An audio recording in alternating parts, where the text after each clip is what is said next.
विधायक माननीय मनीषा सिंह जी, जय सिंह नगर शहडोल, माननीय कुलगुरु अटल बिहारी वाजपेयी विश्वविद्यालय बिलासपुर, पूर्व माननीय DN वाजपेयी जी, इस अवसर पर मंच पर विराजमान हम सब के साथ सारे अलग अलग दायित्ववान पदाधिकारीगण और आप सबको दोनों हाथ जोड़ के प्रणाम करता हूं, अभिनंदन करता हूं। मेरे साथ भोपाल से आए जन अभियान परिषद के उपाध्यक्ष माननीय मोहन नागर जी, पद्मश्री मोहन नागर जी, मैं भूल गया अपने कामों के दायित्व के बलबूते पर नागर जी ने सरकार के माध्यम से पद्म पुरस्कार प्राप्त किया है। नर्मदा समग्र के माननीय कार्तिकेय जी, आपका भी अभिनंदन है। आज सच में यहाँ इस आयोजन में आने का, यद्यपि इस स्थान पे आने का तो और भी बार मौका मिला। मां नर्मदा के आंगन में मां नर्मदा की कृपा से यह अमरकंटक का क्षेत्र, और न केवल मां नर्मदा, अमरकंटक बाबा महादेव की कृपा से नर्मदा, सोन, जोहिला, ये तीनों त्रिवेणी की धारा है। हम सबके लिए आनंद है अपने बीच में, वाकई परमात्मा की कृपा। जिस अमरकंटक की इस भावना के साथ कई राज्यों की जीवन रेखा के रूप में मां नर्मदा की धारा अपना आशीर्वाद लुटाती है, और सोन भी यहां से आगे बढ़ते हुए गंगा की धारा को समृद्ध करती है।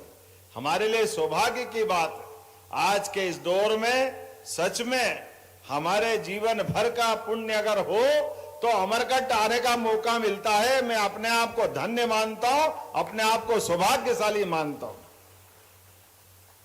ये सिद्ध क्षेत्र जिसकी कोख से मां नर्मदा, सोन, जोहिला प्रकट होती है।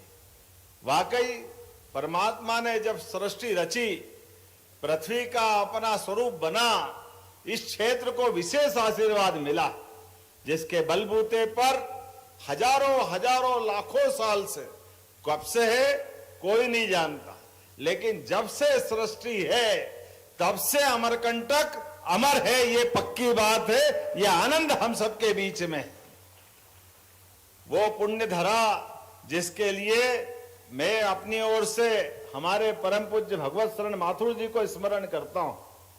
वैसे तो वो मूलतः राजगढ़ के रहने वाले थे, लेकिन राष्ट्रीय स्वयंसेवक संघ के प्रचारक बनने के बाद, भाजपा के संगठन मंत्री बनने के बाद, हमारे कई सारे प्रचारकों ने अपने जीवन काल में, जब वो प्रचारक का जो मूल दायित्व वो भी करते करते और अलग से भी समाज सेवा की दृष्टि से कई कामों को हाथ में लिया।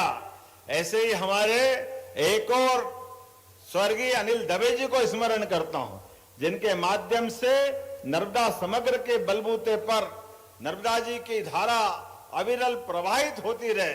पर्यावरण, प्रदूषण, बदलता जलवायु परिवर्तन, ऐसे सारे विषयों को लेकर के अनिल जी ने राजनीतिक क्षेत्र में रहते हुए भी इस बात पर भी विचार किया। हम उनके साथ नर्मदा समग्र की उस भावना को भी लेकर के आए हैं। मैं आज आपसे जब बात कर रहा हूं तो सच में मैं भगवत शरण माथुर जी के साथ उनके अपने उज्जैन में जब वो जिला प्रचारक थे तब का मैं स्वयंसेवक भी हूं, उनसे बहुत मिलना जुलना, उठना बैठना। और ये बात सही है, माथुर साहब को असंभव से असंभव काम दे दो, माथुर साहब संभव करके दिखाते हैं। ये हमारे अपने माथुर साहब के काम करने का तरीका। मैं कई कांग्रेस के नेताओं को जानता हूं जिनके दरवाजे के बाहर अगर सामने से संघ का स्वयंसेवकों का पथ संचलन निकलता है तो उनकी प्रेरणा से तत्कालीन उज्जैन के महापौर, उप महापौर, कांग्रेस के अध्यक्ष, उनने कहा भाई भले ही तुम्हारा दल कोई भी हो, लेकिन स्वयंसेवक अगर निकल के जा रहे हैं तो आपका फर्ज बनता है कि राष्ट्र भक्तों के ऊपर पुष्पांजलि होना चाहिए। मुझे इस बात की प्रसन्नता है, और हमने वो होते हुए भी देखा कांग्रेस के उस प्रचंड बहुमत वाले काल में भी। ये माथुर साहब का अपना काम करने का तरीका था।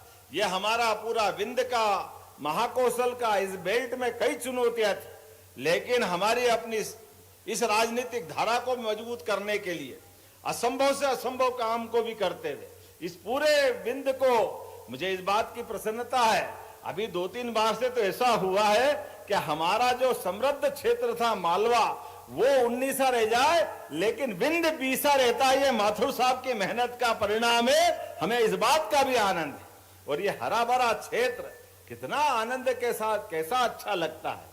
जिस बात की कल्पना की गई कि अमरकंटक में सच में मां नर्मदा का ये क्षेत्र वैसे ही रहना चाहिए, ऐसे में हम में से माथुर साहब अब नहीं है, लेकिन माथुर साहब ने जो मार्ग दिखाया है उस मार्ग पे चलने के लिए हम सब आपके सामने सरकार के माध्यम से, मैं मध्य प्रदेश सरकार के उस भाव को प्रकट करने आया हूं कि माथुर साहब ने संकल्प लिया अमरकंटक हरा भरा होना चाहिए, मां नर्मदा की धारा अविरल होना चाहिए, इसके दोनों किनारों पर सघन वृक्षारोपण होना चाहिए, तमाम प्रकार के अतिक्रमण या दूसरे प्रकार की कठिनाइयों से बचा करके मां नर्मदा का आशीर्वाद युगों युगों तक मिलता रहे, ये संकल्प करने के लिए हम सब आए हैं। इसी माध्यम से आगे बढ़ते हुए मां के आशीर्वाद के साथ आज जब मैं आपसे बात कर रहा हूं तो हम सब फिर उम्मीद करेंगे विकास के इस मामले में जब आगे बढ़ रहे हैं तो सच में हमारा राष्ट्रीय स्वयंसेवक संघ का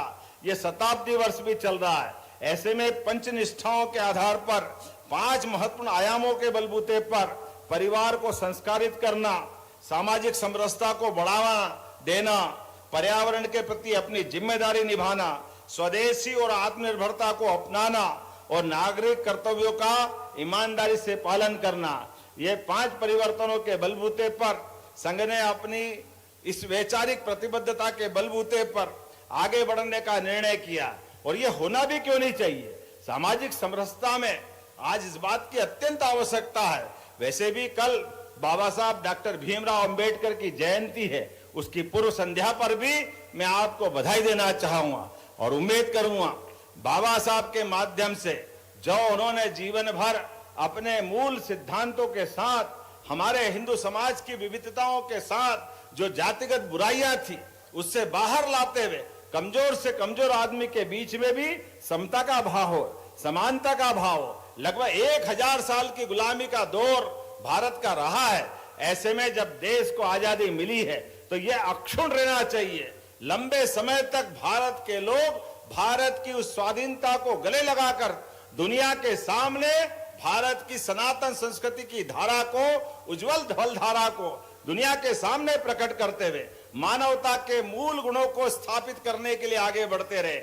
इसलिए हम में से सबके लिए हमारे समाज में छुआछूत का कोई स्थान नहीं, जातिवाद का कोई स्थान नहीं, हर वर्ग को लिए साथ आगे है बढ़ते जाना।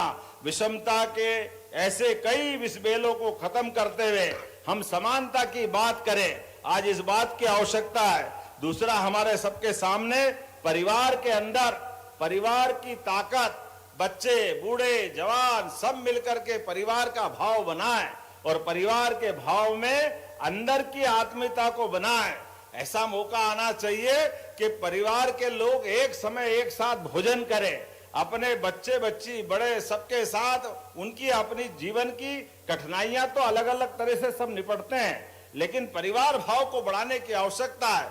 आज भौतिकता के माहौल में परिवार के अंदर पीढ़ियों में परंपराएं बदल रही है, संस्कारों का अभाव हो रहा है, राष्ट्र प्रेम की मामला इसी कारण से प्रभावित होता है। इसलिए आज के इस दौर में हम सब अपने परिवार के साथ बैठे, साथ भोजन करें, बच्चों को महापुरुषों के किस्से सुनाएं, राष्ट्रभक्त की धारा के साथ जोड़ करके राष्ट्र निर्माण की पीढ़ी गढ़े, इस बात की भी आवश्यकता है। साथ ही साथ पर्यावरण को लेकर के भी आज के समय में प्लास्टिक, पेस्टिसाइड, ऐसे कई प्रकार की चुनौतियां हमारे सामने हैं, जिसके बलबूते पर आज हमारी समूची प्रकृति पे संकट आया है। अब देख रहे कि नहीं देख रहे, अप्रैल में ओले गिर रहे, या अप्रैल में ओले कैसे गिर सकते हैं? ओले गिरने का जो समय आता है, लेकिन समूचा परिवर्तन आया माहौल का। ऐसे में हमको वापस जड़ों की तरफ जुड़ना पड़ेगा, पर्यावरण से प्रेम करना पड़ेगा। प्रकृति के साथ जुड़ने की हमारी संस्कृति तो सनातन काल से है। कितना अच्छा लगता है जब हमारे अतिथियों का सम्मान भी होता है तो तुलसी के पौधे के साथ होता है। ये संस्कृति हमारी हमको गौरवान्वित करती है, आनंदित करती है। ऐसे में जब आज हम अपने वापस पर्यावरण प्रेम की तरफ बात करते हैं तो इसकी अत्यंत आवश्यकता है। स्वदेशी के इस माहौल में भी परमात्मा की दया से आज के इस दौर में हमारे बीच वैश्विक माहौल में हम महसूस कर रहे हैं, दुनिया के बड़े से बड़े देशों में भी जो हालात चल रहे हैं वो बताने की जरूरत नहीं। ऐसे में यशस्वी प्रधानमंत्री का जोरदार अभिनंदन करो श्रीमान नरेंद्र मोदी जी का,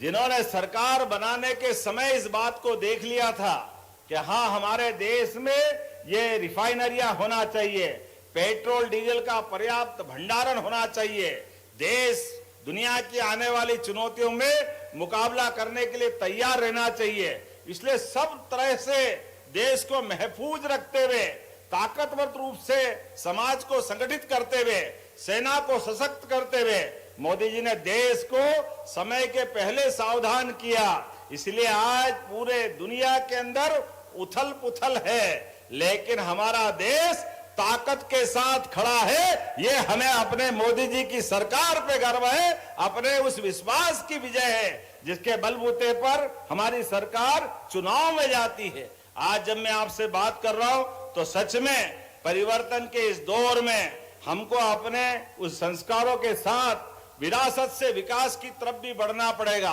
और विरासत से विकास में हमारी आस्था हमारे धर्म में भी है, लेकिन राष्ट्र धर्म उससे बड़ा है। इसलिए राष्ट्र धर्म और धर्म भी अलग अलग नहीं, कई बार पंथों की इस मार्ग पे गलतियां हो जाती है, लेकिन मुझे इस बात का आनंद है हमारी सरकार के गठन होने के साथ ही हमने अपनी सनातन संस्कृति के सभी त्योहार धूमधाम से मना रहे हैं। जन्माष्टमी भी खूब आनंद से मनाते हैं, और रामनवमी पे भगवान राम की जय जयकार करने में भी कोई शर्माने की आवश्यकता नहीं।